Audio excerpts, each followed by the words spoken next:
morning, viewers at home. Ẹ kú òwúrọ̀ gbogbo ẹni tí ẹ ń wò wá nílé. Welcome you to another segment of Lulu Daily Devotional. A kí yín káàbọ̀ sí ìpele mìíràn Lulu Daily Devotional.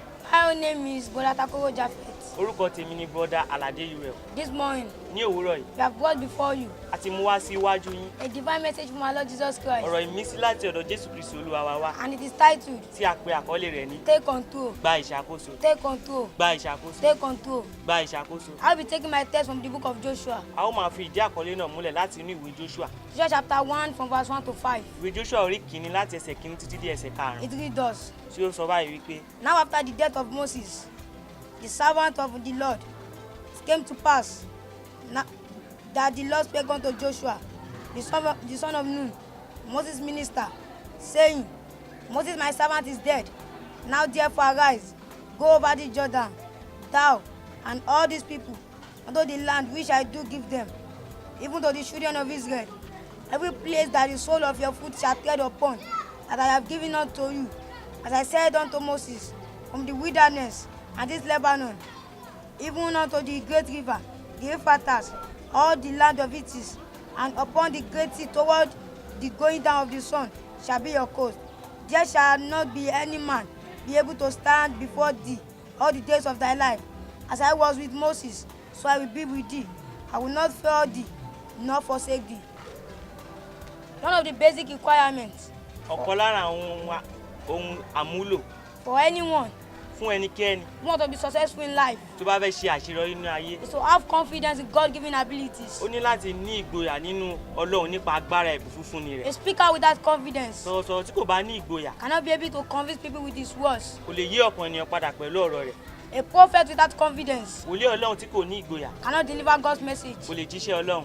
A leader without confidence Aṣíwájú tí kò bá ní ìgboyà is on the brink of failure. ó wà ní bèbè ìjákulẹ̀. As Moses gathered up his words, Gẹ́gẹ́ bí Mósè ṣe parí iṣẹ́ rẹ̀, his achievements were so intimidating àwọn àṣeyọrí rẹ̀ jẹ́ ohun àwòkọ́ṣe for anyone who is stepping into his shoes. fún ẹnikẹ́ni tó bá fẹ́ gbé irú ìgbésẹ̀ yìí. For this reason, Fún ìdí èyí, this was of encouragement ọ̀rọ̀ ìyànjú yìí had to be brought unto Joshua a mú wá sí ọ̀dọ̀ Joshua to pẹ̀lú brace him up for the challenges ahead.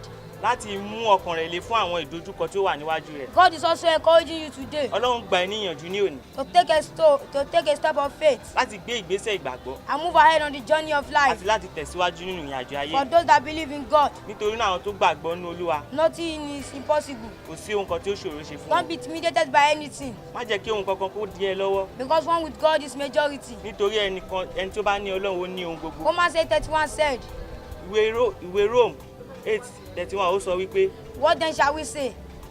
kí ni àwa ó máa sọ When God be for us, nígbà tí Olúwa wà fún wa? who can go against us? Ta ló lè wá dojúkọ wá?